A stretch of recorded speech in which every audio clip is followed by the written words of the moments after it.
email account. And we're live! I did get it live. Oh, we're live. Yeah. Well, good morning. Good morning. Welcome. This is another edition of our Sunday show where we sit here and talk about things that you might want to know. This morning, we have a little shake-up for myself.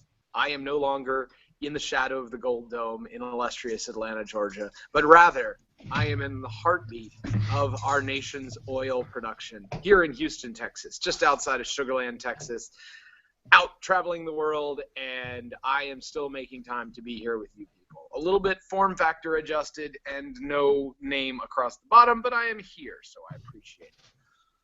So that's me. I'm Jeff Wheeler, and let me introduce the rest of our cast. Let's start from the left. Michelle Lynch. Good morning, Michelle. Good morning. I'm Michelle, and usually I'm behind the scenes, but this time I'm going to be on the camera because I'm so very interested in the topics that we have today to bring you guys. Yeah, so good to see you all this morning. Excellent. And the last and most hairful individual in this particular morning podcast, meaning you have lots of hair happiness going on this morning. Oh. And that would be Thom Holmes. Say good morning, Thom. Good morning, everyone. I'm happy to be back in Queens reporting this week. Welcome back. Welcome back. So let's go ahead and hit down to the topics of interest. What do we have? I think we got two on the docket today. All right. We have Brian Williams. And have you heard of this, Jeff? Barely. Barely. Brian Williams is. Is he a skater?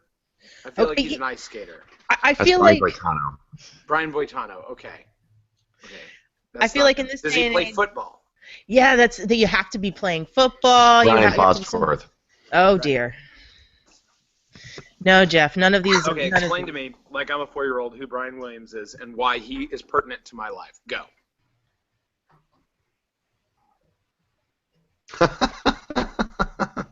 Was that like dead silence?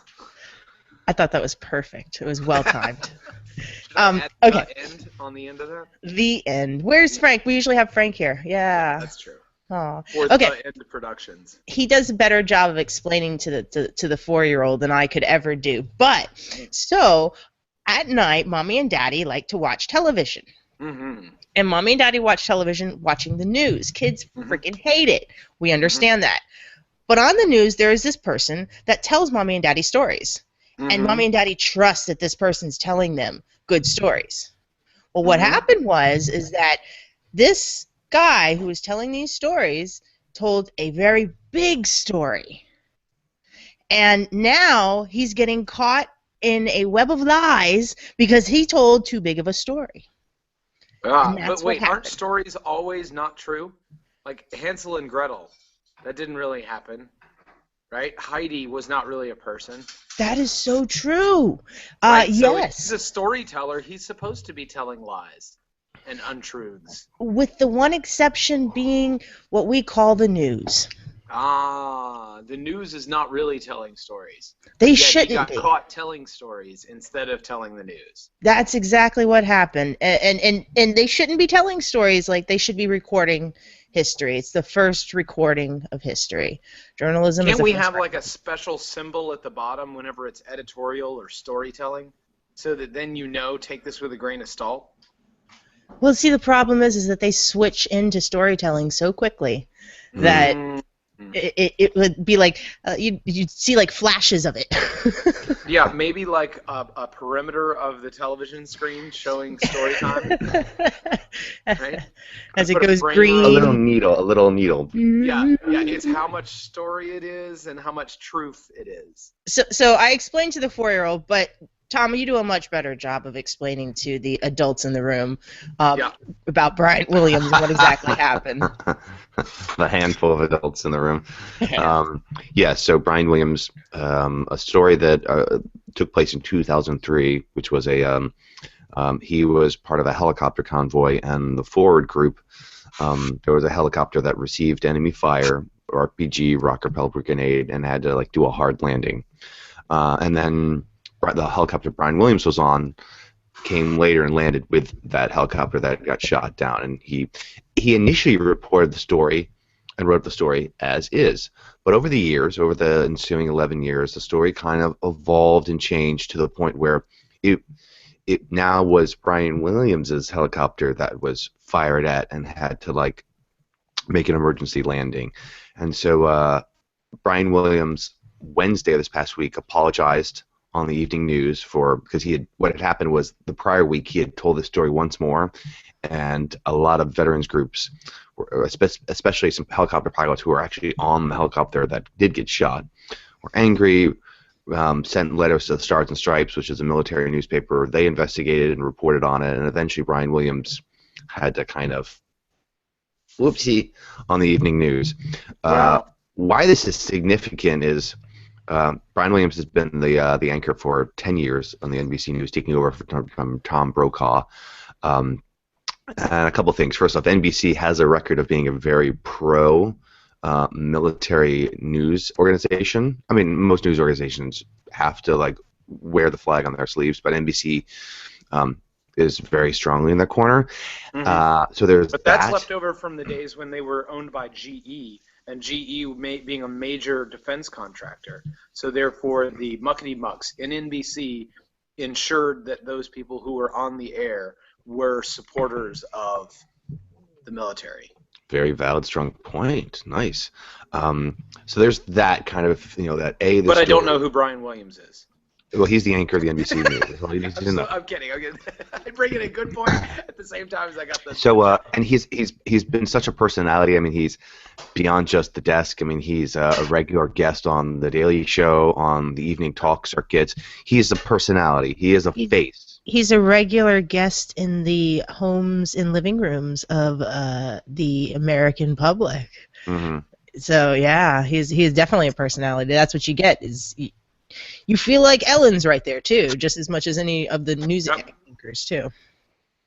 And so to feel like this person has been lying to, or potentially, definitively lying about this story, or fibbing. Let's use that word; it's more polite. We're fibbing about this story. The question then you can't help but ask: where else did have untruths, maybe, or the truthiness of something? Yeah, but isn't that the nature of storytelling? The nature of an oral history is one of manipulations of some grains of truth with some elements of storytelling. And an oral history, one that is spoken, is in general going to have an inaccuracy. No, but when and I'm sure Michelle's going to jump in and back me up on this, when the purpose of your existence is to present truth and nothing but the truth, then to kind of say, sometimes it's the news half hour, not the entertainment tonight half hour. Except that starts at 7. They're monkeys up there. They're up there to be dancing and going, oh, I tell the stories.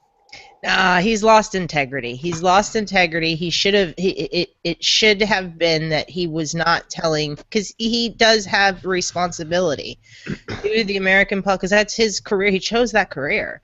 Okay, but my argument is that you have I feel like somebody up there telling a story is always going to be, to a certain extent, inaccurate. And that if you want to know the whole story, you need to get it from more than one side in order to truly get But full understanding. In journalism school, yes, you're taught, they teach you to do that. And you try and get as close as you can to that, but it's an unachievable goal to truly be Yes, but to willingly and knowingly and blatantly just ignore the facts, that's different. That's, I mean, I'm hypothesizing and extrapolating versus this happened this way and I'm just going to imagine it happened this other way. Mm-hmm. And you can't do that as a journalist. Especially not this, and I want to separate I'd like to think that the evening news, that half hour, this isn't the Brian Williams hour on CNN that runs from 10 to 11, where there is, you watch your Rachel Maddow, watch your Crossfire, all those kind of shows. Oh yeah, there's a little bit of hyperbole, stretching, extrapolating and interpreting things that aren't on the page but you think are. This is the evening news. It's the gold standard. It's presenting. It's a presenting of an account of the day, rather than it's light on interpretation, because interpretation is more for or theorization, because that's for the hour-long, well, what do you think, might be, or what motivations. Pundits. The 6:30 to 7 is not punditry time. And here's the events of the day, and have someone who's sympathetic, empathetic, able to communicate, and you can believe and trust, because you don't know. You don't have any boots on the ground anywhere else. He's telling you. You have to trust that that's the truth. And oh my God, if he's elaborating and embellishing, then your world, your knowledge of the world outside of your own community becomes more nefarious, and you become more scared. So yeah, this is a big problem if you do this, especially on the gold standard people. Yeah, but I think it exists. I think it happens. I think that it's naive to believe that that's the only time it's ever happened. I think this is the only time that there's blatant and obvious evidence against it. But I think that that's kind of the nature of human beings being the one who presents the news. A presenter will always have a little bit of their own lens. And that to think that that's not going to happen, and to fill our children's eyes with the concept that doesn't exist in this one special little place. These newscasters are always telling you exactly what's going on. That loss of gut check or verification to something you already know or get somewhere else is dangerous. It's like, the people say, oh, well, the preacher said it, I believe it, that settles it. It's just, that's not a good way to have, in my world, it's not a good way to have independent and dynamic individuals in a society. Absolutely. And you're suggesting, just like we always do on the show, go check your facts, go recheck and check again, and see if you can find people that will correlate to each other. And it's not, don't just believe the first thing you hear. But those people who make it their career at least have the integrity to carry through, and don't cheapen. I think he didn't even think about it. I think he just kept recounting the story, and it got better and better in his mind. Same way that somebody who is a eyewitness to a crime gets and manipulates the. I was listening to a podcast where they were describing. This was the TED Radio Hour, describing how people remember things, and people's memories are always a reconstruction. So the whole method of events didn't happen in your brain. You got morsels, and your brain puts together those little morsels into a whole cookie or a whole dinner, right? Understood. So I think that in his brain, I don't think that he had any malicious intent in his brain. But I agree. I don't think he had a malicious intent, but he wasn't thinking, and that's his career. His career is to do that, for him not to embellish. It's the facts. Give me the facts, only the facts. Yep.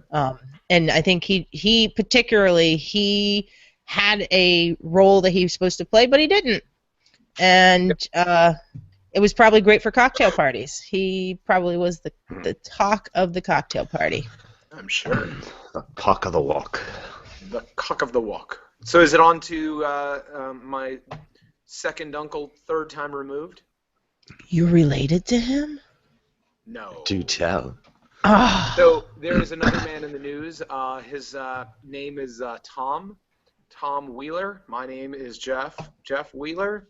Just want to let everyone know I know of no association by blood or marriage to Thom Wheeler from me. Tom, Mostly because I wouldn't let anyone that I was related to work for the cable companies.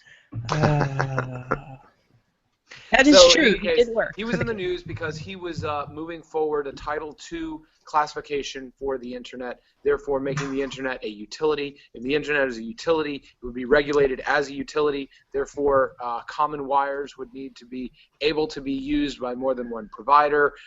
There is a level of standardization, meaning that if you buy electricity from a power company, power company can't go, oh, you're running computers at your house? Well, we're going to charge you 88 cents a kilowatt hour, but this guy over here who's just running a lot of lights and heaters, then he's going to be running at 1.7 cents a kilowatt hour.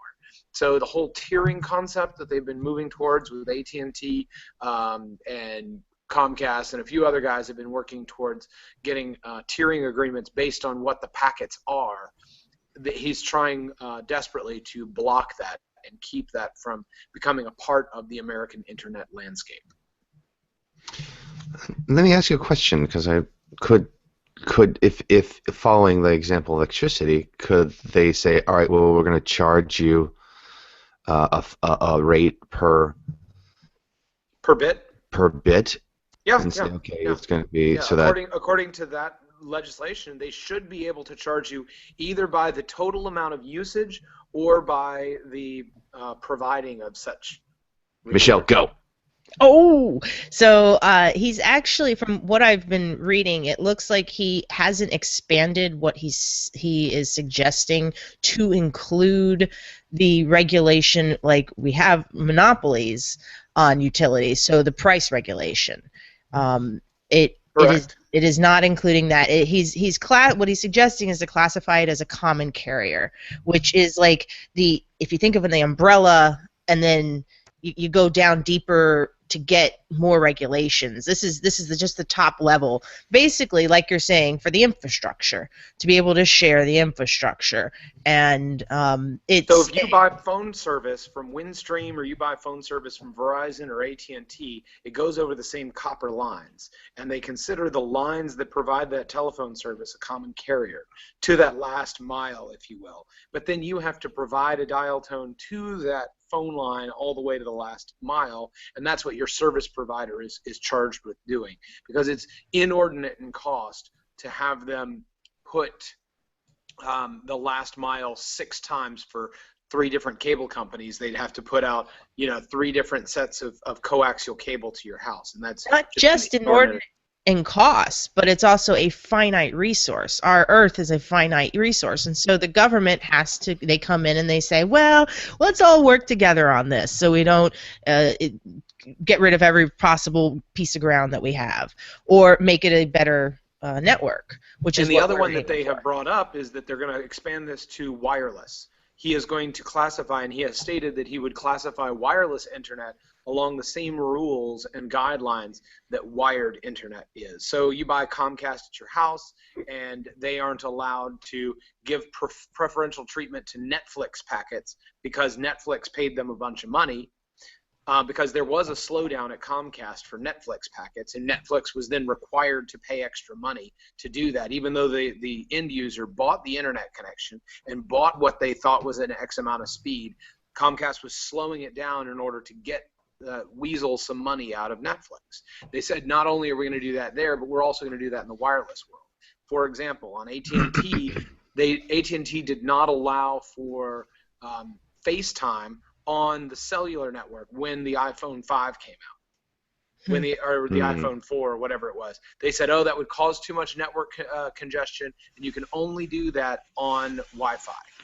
And what really was going on is they were trying to squeeze Apple to get that, to get money out of them to do what they already are providing for the customers. Customers are buying bits. Why wouldn't they be able to use those bits on whatever they want to use those bits on? Absolutely correct. Absolutely correct. It's what we have gotten from Wheeler is little bits. We have all in the sphere decided to take those little bits and make them more than they were before. But like we're saying, we don't know if it's going to go as far as they're going to put monopoly for what the pricing is going to be. We don't know if it's going to actually go into mobile. All of these things are very questionable, but the direction is an interesting direction. Yeah. I still think, and the unfortunate thing is I still probably believe that this will be thrown out in court. It might be. I think it's going to be a few more rounds of this back and forth. This is obviously better than the the last attempt, which got dismissed in court.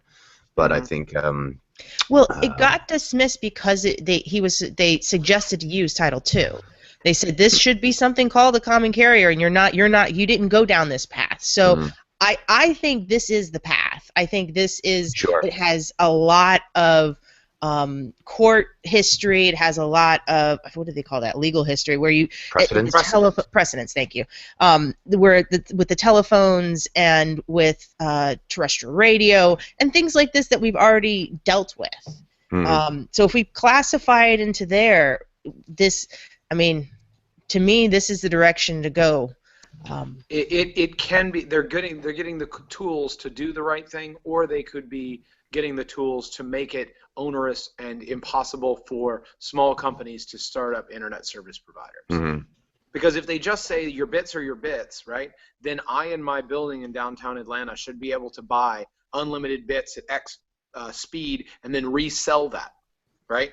Yes. Which would be very valuable for the open internet. Absolutely. But currently, under the terms and conditions of most all of those home internet connections, you can't resell those bits. Indeed. Capitalism lost a bit of its heart as a result of that. Yeah. But say right now I have electricity and I'm charging people's cars that are electric cars. There's some value there, and I have to pay the bill for it. So I would be able to theoretically right now say, okay, I'm buying energy off the grid and charging people's car batteries with it, and charging them $1.25 every time they come and get my electricity to do that. And I'm able to do that because of the way it's set up under Title II. So just for that right there, if that actually implements the way it's implemented in other utilities, that would be of high value to me. Indeed. I also think that this may be part and parcel of, we've mentioned it before, but we haven't talked about it, the FCC providing internet stations call signs. I think this all comes under, in order to say that they can do that, they'd have to prove that it's a common carrier. Yep. So we did speak on call signs on one. Oh, we did. Wonderful, wonderful. Excellent. Well, Check the archives, everyone. Yeah, we'll have to come back and talk about that whenever it comes back around. Definitely. Always a pleasure. Did you have a thing that pissed you off? I did have something that pisses me off that shouldn't piss me off. Okay, yeah. This is going to be controversial, maybe. Not controversial necessarily. It's not necessarily something that pisses me off. It's just it's more of someone doing something that I don't think they should be doing. But I'm probably alone in this. Harper Lee, I love you, and I'm going to let you finish, but I don't think you should publish that book. Specifically, I'm talking about Harper Lee will be publishing her second novel. Obviously, 55 years ago, she wrote To Kill a Mockingbird, and which apparently was the second book. She had written a book about Scout as an adult with flashbacks to her youth and Atticus Finch. An editor or an agent, I can't remember, read this manuscript and said, "You know what? This is more interesting. Run with the Scout as a young child and this story, and which would eventually become To Kill a Mockingbird, American classic." And it was assumed that this earlier prequel or sequel, which was a sequel that was written before, well, that's weird, right, was lost. But I guess recently it was refound, and they're going to be publishing it this summer, I believe. I'm of the mind, don't do it. I think you're going to muck up a good thing. You're going to muck up a good thing. I think it would be interesting to. I was talking with a coworker. I think it would be interesting for literary criticism to kind of see behind, what was the early stages. But I feel like the way it's being talked about and the anticipation is, oh my goodness, after 55 years, a new novel. When it's like, no, I feel like this is going to be a rough draft of something that the agent passed on. And I just feel like ultimately it's going to be disappointing, I think. And I would prefer her just to, be a one and done with a great novel. With an epic novel that is still utilized in our education system to this day. Right. If you have that win, you're not going to get Eat, Pray, Love in every classroom in America, but you sure did get To Kill a Mockingbird. And the Eat, Pray, Love girl, she tries to write another book, and where's she going to go from there? I love that you somehow can play to those two. You agree? Yeah, I wholeheartedly agree. I don't think. I find it interesting that it's Black History Month, and this has happened. I think she's an older woman. Perhaps the sales aren't doing as well as they were before. Oh, she's trying to make some money. And I think she might be trying to make some money. And I ain't going to hate on her for making some money. Right. But you do it at the expense of your historical record. Of your posterity. Yeah. Legacy. Yeah. Which is what we do all the time here on this show. We do. We destroy our own legacy. And watch us do it all over again. So we're trying to help you, Harper Lee. Don't be like us. As you think about these things we brought up here, I would encourage you to look them up on your own, to come up with your own thoughts, your own concepts, and come back and see us next week. You can come and hang out with us. But when you come to hang out, you do not have to think like me. You do not have to think like me. And you do not have to think like me. And Frank does not think, but we are going to ask that you, as our guests, as our audience, as our illustrious peoples, you do think. Thank you so much. We'll see you next week.